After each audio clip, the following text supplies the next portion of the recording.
Vis kalbu ir kalbu apie verslo finansus, smulkaus verslo finansus, tai individuali veikla pagal pažymą, mažoji bendrija. Aš šiandien noriu truputėlį su jumis pakalbėti apie asmeninius finansus, kas yra absoliučiai neatsiejama nuo smulkaus verslininko.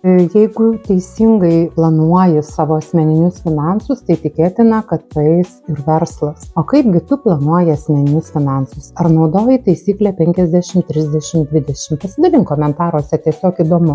Dabar daug kas sako, ką tu čia šneki nesąmonės, kokia čia taisyklė 50-30-20, tai neveikia. O aš sakau, veikia. Ir nebūtinai gali būti 50-30-20. 50 būtinosios išlaidos, be kurių neįmanoma išgyventi, 30 nebūtinos išlaidos, be jų įmanoma išgyventi, bet kai mes turim save ir nudžiuginti, ir 20 taupimui ir investavimui. Taip pat savišvietai. Ta taisyklė galima pasikeisti. Jeigu tavo pajamos nėra tokios didelės, tai ta taisyklė gali būti visiškai kitokia. Bet ką reiktų daryti pirmiausiai? Pradėti nuo to mažiausio procento taupimui ir investavimui. Tebūnie tai bus keli procentai pradžioje, bet atsidėk pirmiausia sau ateičiai. Gavai kažkokias tai pajamas ir iš karto atsidedi.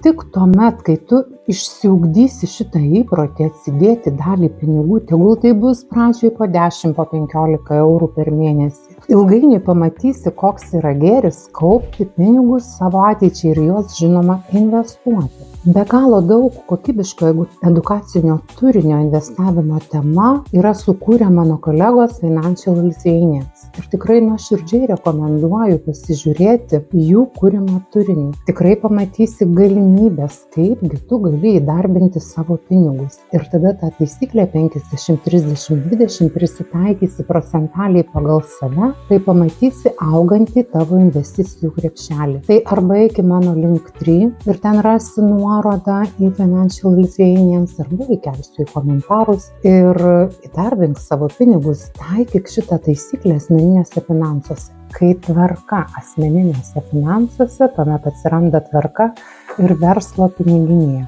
Tai pelningo verslo.